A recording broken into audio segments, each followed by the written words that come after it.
Hello दोस्तों, आज हमारा पौधा है नींबू का पौधा और आज हम बात करने वाले हैं नींबू के पौधे के बारे में। अगर आपके घर पे नींबू पहले से लगा हुआ है और उसमें अभी तक कोई फ्लावरिंग नहीं हो रही, कोई फ्रूट नहीं आ रहा, अगर फूल आते भी है तो बहुत कम आते हैं और वो बहुत ज़्यादा नीचे जड़ जाते हैं, वो फल में कन्वर्ट नहीं होते। और आज की इस वीडियो के अंदर मैं आपको ऐसी खाद बताने वाला हूँ जिसको आप अपने पौधे के अंदर डालते हैं तो बेशुमार फ्लावरिंग होगी, बेशुमार उसके अंदर फ्रूट आएंगे और फ्लावरिंग भी होगी, वो 100% फल में कन्वर्ट होगी। दोस्तों सबसे पहले आपको ये जान लेना है कि आपके घर पे कौन से नींबू का पौधा है, क्योंकि बेसिकली नींबू की कई सारी वेराइटीज होती है और कई सारे वेराइटीज के अंदर अलग अलग प्रकार के नींबू आते हैं और अलग अलग मौसम में नींबू आते हैं। क्योंकि सबसे पहले आपको ये जानना ज़रूरी है कि आपने जो अपने घर में नींबू का पौधा लगाया हुआ है वो कौन सी वैरायटी का है। दोस्तों सबसे पहले हम बात कर लेते हैं कि नींबू की वैरायटी कितनी होती है। मैं आपको बता दूं कि नींबू की वैरायटियाँ टोटल 4 होती है और आज के इस वीडियो के अंदर मैं सारी इस वैरायटीज आपको दिखाने वाला हूं, जिससे कि आपको ये पता लग जाएगा कि आपके घर पे जो नींबू का पौधा है वो कौन सी वैरायटी का है। दोस्तों नंबर 1 पे आता है हमारा देसी नींबू का पौधा, क्योंकि सबसे ज़्यादा जो चलता है वो हमारा देसी नींबू चलता है।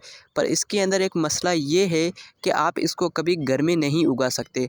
ऐसा मैं क्यों बोल रहा हूँ, चले वीडियो में बताता हूँ। क्योंकि देसी नींबू के पौधे को घर में आप इसलिए नहीं उगा सकते क्योंकि देसी नींबू का पौधा गमले में कभी भी फ्रूट नहीं देगा, इसको ज़मीन चाहिए लाजमी से, क्योंकि ज़मीन की ताकत से देसी नींबू का पौधा फ्रूट पकड़ता है। अगर आपने इस देसी नींबू के पौधे को बड़े से बड़ा गमले में लगा भी दिया तो फिर भी ये फ्रूट नहीं देगा। इसकी वजह ये है क्योंकि जब तक ये नींबू का पौधा 5 से 4 साल का नहीं होता वो फ्रूट नहीं देगा। इसलिए लोग हाइब्रिड नींबू अपने घर पे लगाना पसंद करते हैं, जैसे कि सीडलेस हो गया, लेमन गिरी हो गया, चाइना नींबू हो गया, यही नींबू सब लगाना पसंद करते हैं। ये चीज़ बताने का हमारा मेन मकसद ये था कि आपको पता लगे कि अगर देसी नींबू का पौधा अगर आपके घर पे लगा हुआ है तो उस पर आप बिना वजह ही मेहनत कर रहे हैं, बिना वजह ही आप बहुत सारी खाद यूज़ कर रहे हैं, बहुत सारे फर्टिलाइज़र यूज़ कर रहे हैं।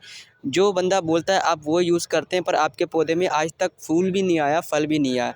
इसकी सबसे बड़ी वजह ये है कि आपके घर पे जो नींबू लगा हुआ है वो देसी नींबू का पौधा है।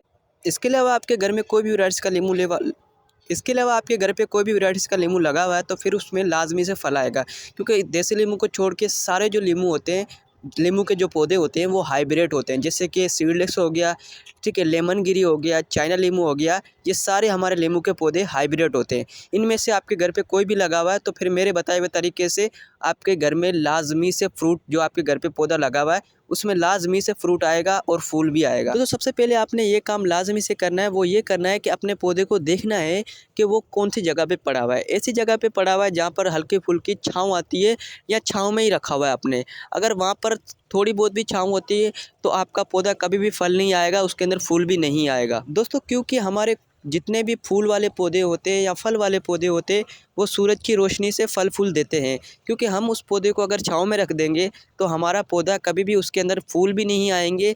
अगर हमारा पौधा फल वाला है तो उसके अंदर फल भी नहीं आएंगे, क्योंकि दोस्तों नींबू के पौधे को दिन की 7 से 8 घंटे की धूप चाहिए होती है। अगर आपके पौधे में 7 से 8 घंटे की धूप नहीं मिलेगी तो वो पौधा ग्रो नहीं करेगा, उसके अंदर फल भी नहीं आएगा। तो आपने कोशिश ये करनी है कि अपना जो भी नींबू का पौधा है उसको निकाल के ऐसी जगह पे रखो जहाँ पर सख्त सख्त धूप आती है, क्योंकि सख्त धूप जैसे उस पौधे के ऊपर पड़ेगी उसके अंदर नई नई ब्रांचेस निकलेगी और ब्रांचेस के साथ ही साथ उसके अंदर फूल आना स्टार्ट होंगे और फूल जैसे ही आएंगे फूल के साथ फल में भी कन्वर्ट हो जाएंगे। तो आपने इस बात का भी लाजमी से ख्याल रखना है कि अपने पौधे को छाँव वाली जगह पे नहीं, सख्त जहाँ पर धूप आती है सारा दिन की, ऐसी जगह पे रखना है। दोस्तों दूसरे नंबर पे अपने नींबू के पौधे को पानी से लाजमी बचाना है। अभी मैं पानी से क्यों बचाने को कह रहा हूँ, क्योंकि पानी डालेंगे तो हमारा नींबू का पौधा तो अच्छा ग्रो होगा, ये आपकी सबसे गलतफहमी है। क्योंकि नींबू के पौधे में अभी के टाइम पे पानी ज़्यादा डालते हो आप, उससे उसकी जड़ें ख़राब हो जाती है, वो पौधा ग्रो नहीं करेगा, एक ही जगह पे रुक जाएगा। तो जब आपको लगे कि हमारे पौधे के अंदर मिट्टी जो पौधे की है वो अभी खुश्क हो रही है, तभी जाके अपने पौधे के अंदर पानी देना है। वो भी सिर्फ एक टाइम का पानी देना है, या तो फिर आपको सुबह में दे दे या तो फिर आप शाम में दे दे, पर मेरे हिसाब से आप शाम में पानी दे वही सबसे बेहतर है। दोस्तों तीसरे नंबर पे आपने ये करना है कि हर 3 दिन के बाद 4 दिन के बाद कुछ इस तरीके से अपने नींबू के पौधे के अंदर गोटी कर देनी है। गोटी करने का फ़ायदा ये होगा कि आपके पौधे की जो मिट्टी है वो नरम होगी और आप जो पानी डालेंगे वो जड़ों तक अच्छी तरीके से पहुंच पाएगा। और गोटी करने का फ़ायदा ये भी है कि आप अपने पौधे के अंदर कोई भी खाद या फर्टिलाइज़र यूज़ करते हैं गोटी करने के बाद तो वो बहुत जल्दी असर करता है आपके पौधे के अंदर।